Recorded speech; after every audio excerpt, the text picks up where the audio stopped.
With all the developments in politics nationally and even within his own party, the Tobago West MP has stated that he continues to work for the good of Tobago. The details in this Kenesha George report.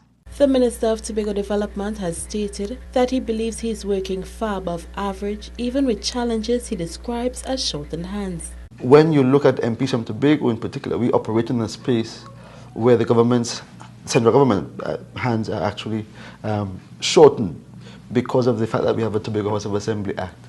We as MPs therefore have to lobby our juniors, our contemporaries in the Tobago House of Assembly, in the administration to deliver services for the people of Tobago. He stated that he is currently fighting for much broader issues, a good example of which is a school for special needs, the note for which is expected to go before Cabinet within the next week. That will cater for the special needs children in Tobago West who have been kind of taken care of by two schools, the Bon Accord School for the Deaf and Hearing Impaired, and the Happy Haven School at Signal Hill, which caters for almost all of Tobago's special needs.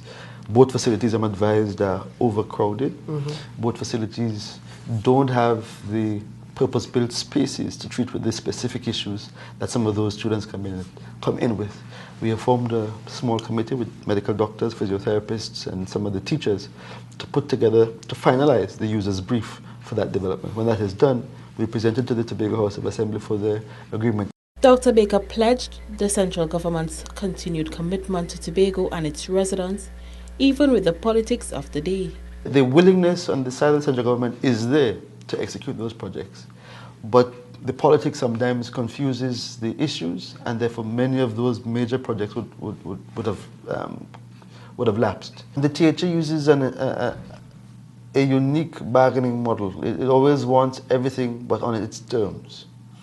And it is either you comply with what I say or it doesn't happen. And that is something that has been very distressing over the last 3 years. We have always been ready to negotiate with Mr. London to be able to provide Tobagonians with an equal footing in the development process. Dr. Baker was at the time speaking on the Tuesday morning's edition of Rise and Shine. Kenesha George, Channel 5 News.